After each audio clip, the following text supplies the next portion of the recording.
From Kurtco Media. You know, I would say the two cars that best exemplified an evolution of design would be the 911, and then it was the Corvette up until the C8. Hello, and welcome to Cars That Matter. I'm your host, Robert Ross. On this week's episode, I joined Chip Foose at his design studio for a conversation that covered his experience as a hands-on car designer, award winner, and all his work with Disney. But first, there's something I need to get off my chest. Let me tell you what gets me going.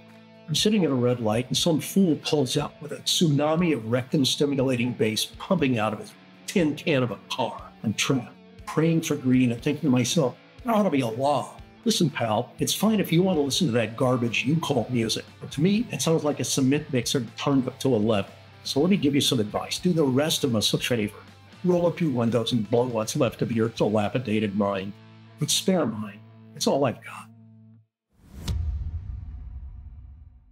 And now, my conversation with Chip Foose. If you're a car lover, you have to know Chip Foose. His movie cars are famous. Blade Runner, RoboCop, Gone in 60 Seconds, not to mention designing and building some of the most acclaimed hot rods on the planet. Winning 6 Ridler Awards, the world's most prestigious custom car competition. Plus, 10 television seasons of Overhaulin, Disney's Pixar cars. Talk about an arm's-length list of credits. Now, let's meet Chip. You grew up in Santa Barbara. That had to be paradise. Was that a conducive environment for thinking about things like cars? My first memories are in Gene Winfield's shop, AMT in Phoenix. My dad started working with Gene in Modesto when I was 1 year old. And then Gene had left Modesto, went to Phoenix and set up AMT, which was American Model Toy, the plastic model kits. Right. Actually, one up there. Sure. We all made those. So Gene called my father and said, bring anybody that wants to work down here and close that place up. No kidding. So we went to Phoenix. My dad was, and so my first memories are in AMT shop when I was 3 years old. I used to go on the weekends with my dad. I would hang out with the security dog in his house.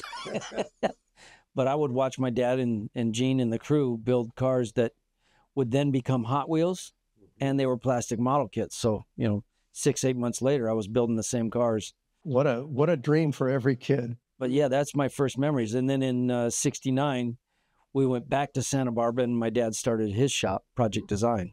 And so I started working with him when I was 7. Wow, an indentured servant at 7 in the car building business. That sounds pretty fun. I think I made $0.25 an hour until I was about 13. That's fantastic. What were some of your first jobs? What did you do? I had to sweep the street. Okay. The whole street in front of the shop every day. Well, I swept those, and every car that was finished, I had to detail and polish and clean. That's what I remember, is sweeping and cleaning and detailing. And then when I was 9 years old, my dad brought me into the shop and he says, okay, it's time for you to start learning how to do body and paint work. So he says, go grab a panel out in the backyard.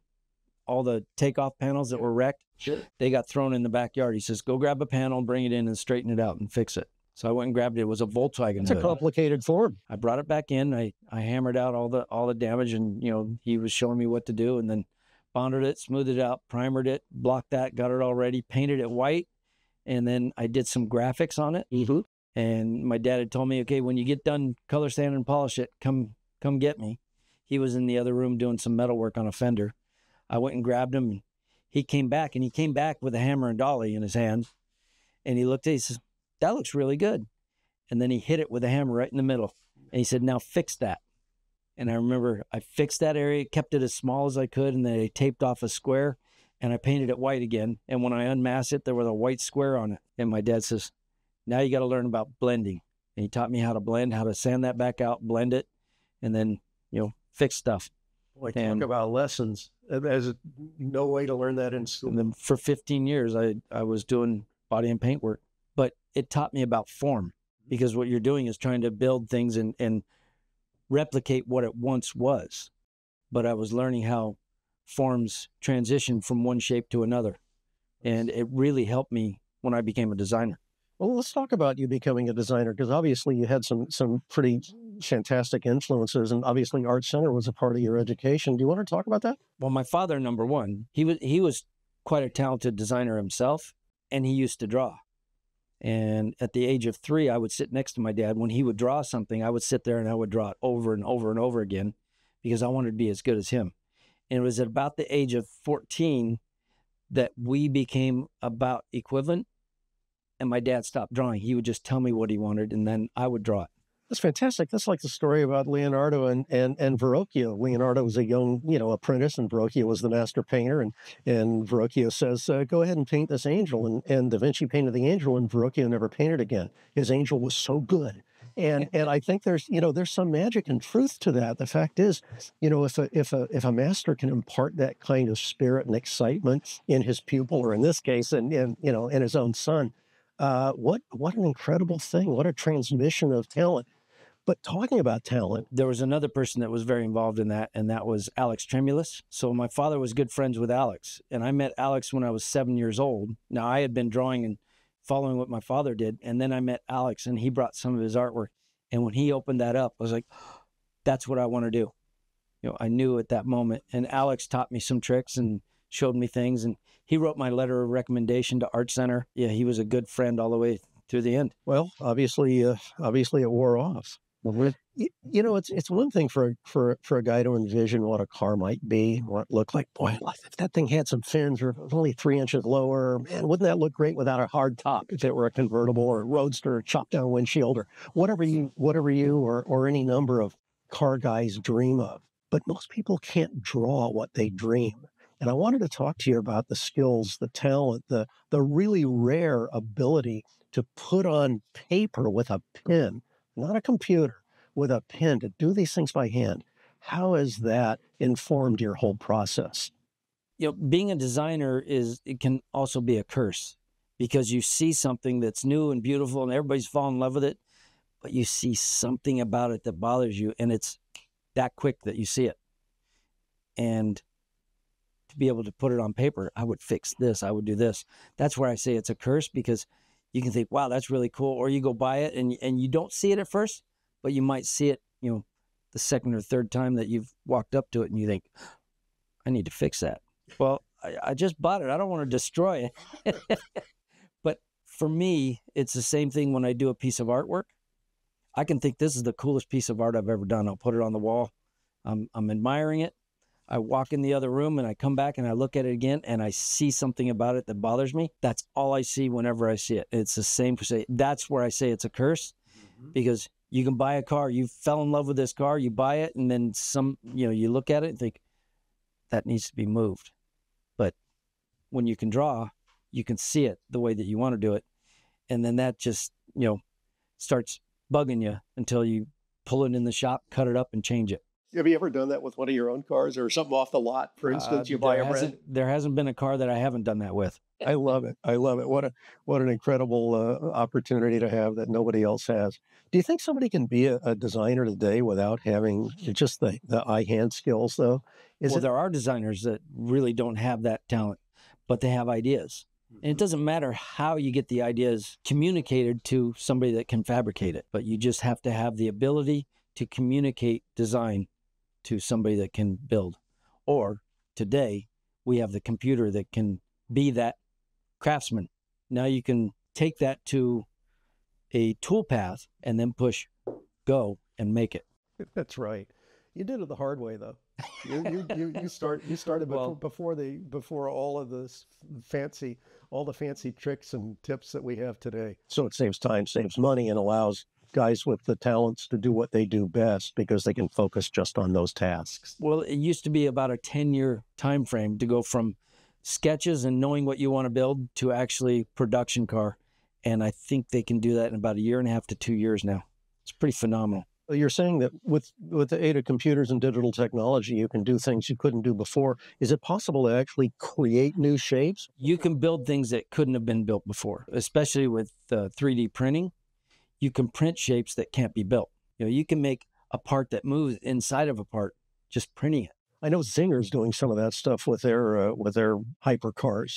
They're essentially 3D printing. Yeah, they're 3D printing all suspension and frames now. I know, it's amazing. Which is phenomenal. It's so organic looking. I know, it does. Beautiful, it beautiful shapes. Looks like something out of a biology lab. Yeah, it's amazing. Yeah, and it's maybe phenomenal. There's a connection there too between cars and living things.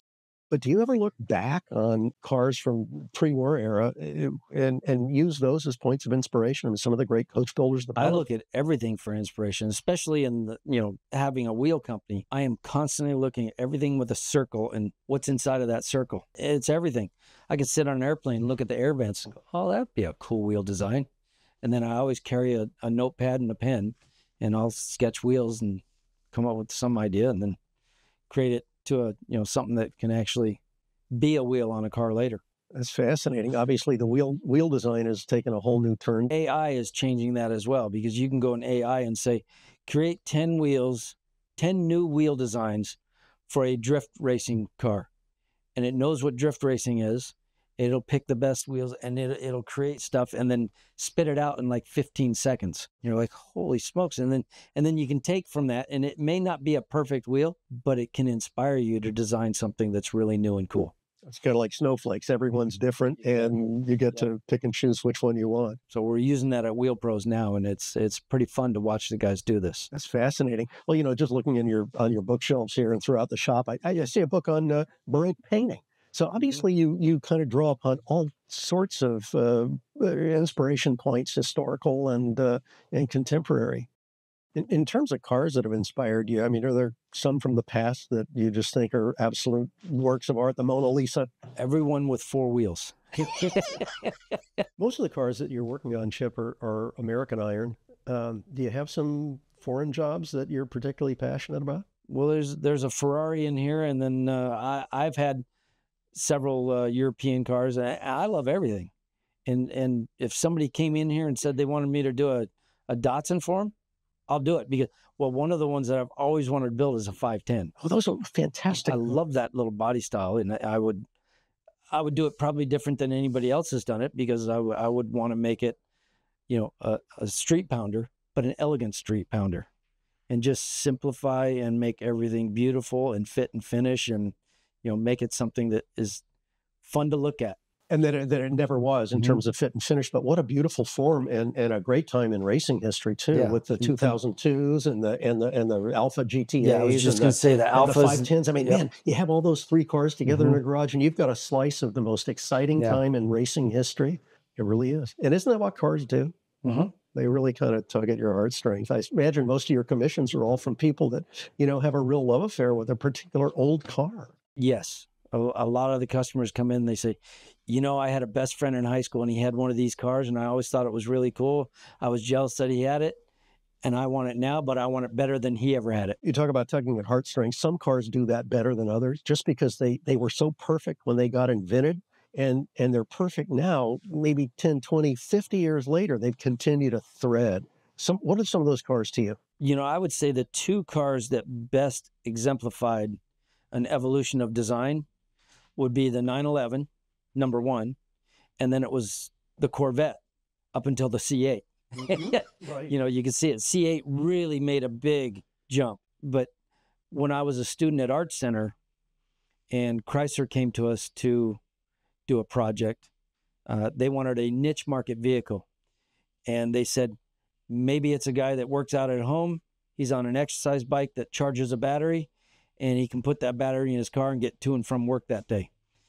And I thought, wow, okay, well, what we're trying to do is create a niche market vehicle. So I created about 5 different designs that way.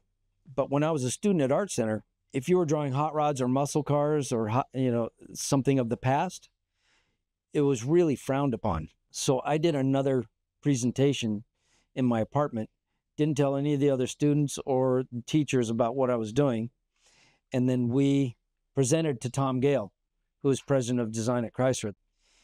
And when he got to my presentation, there was 2 presentations. And he looks at me and he says, okay, I know what you're doing here. This is our project, but what are you doing over here? And I said, well, this is our project, which is creating a niche market vehicle. And that's exactly like everybody else's project in this room, where we're all creating a niche market vehicle and we're all trying to create a customer. What I'm doing over here is I'm catering to customers that exist. There are thousands of people with hot rods and muscle cars in their garages. They're trying to put modern technology into them so they can enjoy them on a daily basis. I said, and it's not today's designer's fault that a designer in the past chose to go away from a great form and create something completely new and abandon the heartstrings that tug on memories. So I'm going back, and I had Challengers and Cudas and different things, muscle cars, and I took a 33 Plymouth plan view and a side view of the 70 Cuda, and I mixed it in, and I created a coupe and also had it as a roadster version. And that was what became the Plymouth Prowler. And when Tom Gale looked at me, he says, well, what do you want to build? And I said, well, I know you want me to build one of these, but I would love to do one of these. He says, no, I want you to do that hot rod. And I did that, built the model, and Chrysler took that all the way to production. To say that I designed the Prowler would be a slap in the face to all the engineers and designers that did it at Chrysler. But my model was definitely the inspiration. And it's in the showroom. You can see it in there. The bicycle type fenders that the Prowler has, I had on the model, but Chrysler borrowed the model. And when it came back, the fenders, I sent it to them. The fenders were in boxes, and they just sat on the wheels. When they put the model back in the box, they didn't take the fenders off. And when it got slid around, they broke the fenders. So it doesn't have the fenders on it now. Well, that's an amazing story then, really kind of looking to the past to bring out something that where it does tug at the heartstrings. Chip, obviously you need some raw material to work with. If you're working on a Mustang project or a Bel Air, or name your poison, where do you find these cars? Sometimes, our customers will come to us. Maybe they have a dream. Maybe they've already bought it. They've got it. Or maybe they just know that they want a certain type of vehicle and we've got to go find it. Well, you never know where you're going to find it. But one of those areas is we can go to Hemmings.com. And, they've got over 30,000 cars at any one time in their catalog. And you can pull it right up on your cell phone and start looking through and find something that you really want. It's like going to the record store and finding your favorite record. I'm pretty excited that I've recently just signed a deal with Hemmings, but we've been using them for years to find the cars that we cut up and build here, or find something that is nice, that all we're doing is maybe we're adding some graphics or doing some wheels and tires on it, lowering it. I don't want to restore it. You can find a perfectly restored one, but find a good car, and the nicer the car, the easier the job. You can spend as much as you're going to spend on a nice car just trying to take an old rat and if it's a rusty car, Absolutely. You're going to spend the same amount that you're going to spend on a nice car. So that was something that I learned from Boyd. Get the nicest car you can get and start with that. It's going to be less expensive and you're going to have a better car in the end. Cheap metal gets expensive real fast. You're talking about all the rapid prototyping, and obviously as the car industry sort of tries to decide what it wants to be between ICE technology and EV technology, you got the V8s on one hand and you got the battery packs on the other.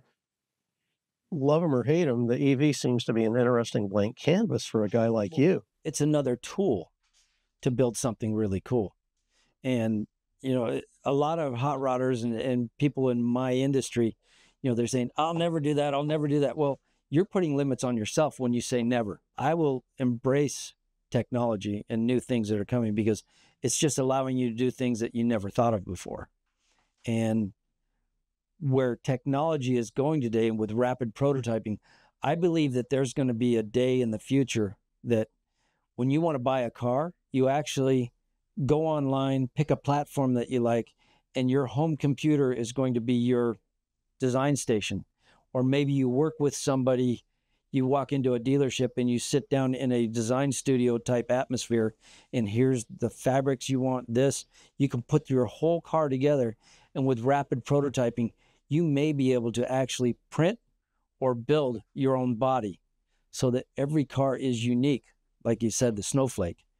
I believe that one day for the elite, they'll be able to walk in and build something like a Duesenberg was in the late 20s and early 30s. Everyone had a coach built. You bought a chassis, but that went to a coach builder and they designed and built your car. I think that is in our near future. That is a much bigger answer to a question than I asked. I'm absolutely fascinated by the concept of going in and pushing some buttons and coming out with a car of my dreams. That, as a designer, that would be my dream. Do you have any EV projects on the books? I do not have anything EV other than a I've got a Disney Autopia body out here. Oh, yeah. And I think I'm going to end up doing an electric chassis for that, just for my fiance and I to go out and have some fun in, in our neighborhood. Right. That is fantastic. Boy, I remember as a little boy getting behind the wheel of those things at Disneyland, man. That's when Disneyland was Disneyland, by the way. I've been blessed and done a lot of, cool projects with Disney. And they asked me to do a project for D23 where they auction off stuff. And I said, I'd like to do one of your old Autopia cars, because I happened to be up at Imagineering up in Burbank, and they had a whole stack of those bodies because they had done new bodies, put them on the chassis. So all the old bodies, there was about 30 of them. There. Yeah, there was about 30 of them. I said, send me one of those and I'll paint it and I'll trick it out for D23. And I said, but not just one, I need two because I want myself. And they sent them to me. And I was going to build one that actually could work. And they called and said, we can't have it work. You can't sell something that somebody could get hurt in. So what I did is I sliced it, and I only used about 16 inches of it. And I built a frame that was 5 feet by 10 feet. And I put that body on it. And I took one of the renderings that I had done, or illustrations and paintings that I had done for Disney that we sold. And it was Autopia. And I put that as the background with this body on it and painted it and put a real trick set of wheels and tires on it. And then Bob Gurr, that designed that original body, he signed it for me. And we sold that at D23. It went for $12,000 for this sculptural painting. That's fantastic. But I have the other body, and I'm going to actually build that so I can enjoy it. But Disney is amazing to work with. Yeah. That's great. Well, you've certainly had a run with them on the Pixar stuff. Yeah, I met John Lasseter and the crew on the first Cars film. Before that was released, they came to SEMA for inspiration. Oh, of course. And I met them there, and I had done the Speedbird, which was a 2002 Thunderbird. Yeah. It was in the Ford, in their booth, and John Lasseter saw it and asked me if I would build one for his wife. And we started talking, and then he also asked me, he says, we're looking for inspiration. He says, where else could we go? And they're from Emeryville, which is up near Pleasanton. Right. And the Good Guys Street Rod Nationals was about a month away. And I said, why don't you take them to the Street Rod Nationals in Pleasanton, California? And if you remember back in 2000, there was a show on Fox called Titus. Right. And he was a hot rod builder. Right. The show was based on his dysfunctional family. But his career that they presented on television was based on my history, because he's one of my good friends. So he would take things that had happened to me and put them on, that was his career. And I had built several cars for him, but I built this red 2-door handyman wagon for him, 56 Chevy. And we had that up there. And when John Lasseter saw that car, he fell in love with the flames that I had designed on this car. We painted them here. And John came to me, he says, I've got a character in the movie named Ramon, 59 Chevy. I want to flame him. He's purple with flames. I would like you to design the flames. So I went up to Pixar, and it was amazing. You get to know the characters. That's fantastic. And then I got to know who Ramon was going to be. And then in the end, when Lightning McQueen, he goes from his lightning bolt paint job, then he goes to, we had the white wall tires and the red metal flake with the white swoosh. Well, I designed that part of the character for him and did all the different paint schemes for Ramon, because Ramon is the town painter with nothing to paint. So he paints himself and creates different paint schemes for himself. And then in the second movie, I did Lightning McQueen, where he went from a lightning bolt, and I had the lightning bolt become flames. And then there was a secondary set of flames on the outside of the lightning bolt. And it was fantastic. Then John Lasseter calls me one day and he says, I need you to paint a hard hat for me. I said, okay, what do you want it to be? He says, I want it purple with flames like Ramon. He says, because we're going to build Radiator Springs, the whole town. We got 12 acres of the old Disneyland parking lot that we're going to turn into Radiator Springs. Okay. And so I painted his hard hat, and he invited me to groundbreaking day. And I went there, and when he got done, he was in this big giant tractor that he scooped up a piece of the parking lot with and said, this is where we're going to build it. And he came down and he put his hand on my shoulder. He says, I need your help here. I said, what am I going to do? He says, well, Cheech Marin is Ramon's voice, but you are his talent. He says, I would like it if you could come through here and anything you see in Radiator Springs that you think Ramon would have custom painted, that's your job while we're building this place. So for 2.5 years, I would go in there and just say, I need this, I need this. They would send it here. We would paint it and send it back. That's fantastic. It was again, an absolute dream to work with John Lasseter and Disney on that. Well, talk about a dream job, from cars to movies and everything in between. Well, you've certainly had your hand in a number of really important TV cars. I mean, you know, obviously the Eleanor Gone in 60 Seconds. I mean, all of that stuff is just so that was a neat project to do. And, you know, and I have to thank Steve Stanford. He did the initial sketch. And then when Jeff Mann, the art director for the film, he presented it to me, he says, can you build 15 of these in 4 weeks? Are you serious? Yeah. 4 weeks. Good heavens. And I said, well, let's get started. I said, but can I do a little bit of design change? He said, you can do whatever you need. So I redesigned it so it would look more like, you know, and in Steve's drawing, it was beautiful, but it looked more like a, let's say, almost a high school hot rod, you know, a custom. I wanted to make it look like a production car that, you know, Carroll Shelby would have done. Right. And so I designed it so that the parts would be separate pieces. And we clay modeled that and built the parts, worked with Ray Claridge from Cinema Vehicle Services. I supplied him with all the parts. He had, I think he had up to 300 employees at the time, and they were buying 67, 68 Mustangs, doing all the suspension work and putting new motors and getting the interiors done, getting them painted, and I was supplying all the parts for the exterior. So the front end, rear end, just like the original Shelbys, where they were essentially exactly. Mustangs with, we made all the parts and put them together. It was a Mustang sandwich. But they were movie cars. You know, it was just, and the reason that Jeff said he wanted to do this is, you know, this was the unicorn in the film. This had to be the coolest car there was. And Memphis Reigns, he was the main character in the film, and this was his unicorn. So, you know, in the film, we've got Ferraris and we've got, you know, the newest and coolest Jaguar show cars and Lamborghinis and Porsches. And here's a 67 Shelby Mustang that has little tiny skinny tires on it, sits real high. We had to make something that was cooler looking than all these other cars. So that's what we did. We brought this thing down, put the wider wheels on it, and tried to make it look, you know, like a 67 Shelby, but modernized. That's right. And that's exactly what we did for the film. And what about the talent to use it? How do you find guys and gals to actually do this stuff? That's one of the hardest things to find, because anybody that is talented, they open their own shop. So you got to find guys that it's, you know, passion and desire. I'd rather have that than talent. So somebody that wants to learn, we can teach them. Obviously, you kind of treat this like a family affair. I mean, you know, it was a family affair when you were a youngster growing up. You spend more time with everybody here than you do your own family. So it is a family affair. A team is only as strong as their weakest member. So I try to make everybody strong. That's a real inspiring. I don't consider that they work for me. I work for them, because I'm just trying to give them everything they need to do the job and do it right. Yeah. And one of the other things that I like to say here is, if you've got something at home that takes precedence, go take care of that, because we're building art here.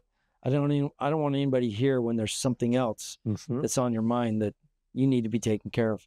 Take care of everything at home and then come here and create. That's the mark of a great manager. Well, thank you. It really makes the difference, because you're working with people, not machines. People are more important than all these cars. That's really true. Oh boy, thanks for sharing that story, Chip. It's not about cars; it's about something more important. But it really speaks to you know what you do here and how you've sort of built your life and your career around the people that make it all happen. And now for Garage Gold, our suggestion for your next car within reach. If you want to jump into car collecting with a really great car that might end up being your favorite no matter what you buy, it's hard to beat a Porsche 911 Carrera. The final iteration of the Porsche 911 G Series might be the best of the whole air-cooled bunch. Made from 1984 to 1989, Porsche built a more livable 911 with this 3.2-liter Carrera. which was also less complicated than the ones that followed, the 964 and the 963, and certainly not quite so dear. If a car is tight and well-maintained, high mileage shouldn't matter behind the wheel. The bottom end of the engine lasts for 300,000 miles without needing a rebuild. The engines are nearly indestructible. Despite being a hot car for well over a decade and a half, the Carrera 3.2 models continue to increase in value. A good, clean driver quality example should be attainable from $45,000 to $80,000.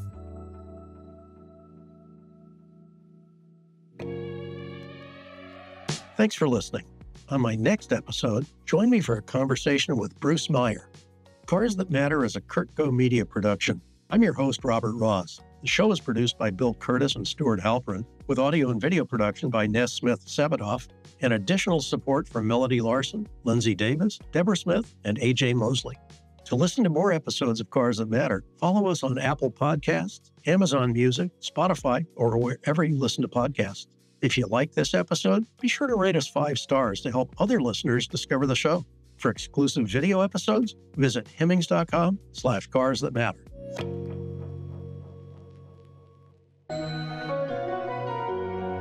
From Kurtco Media.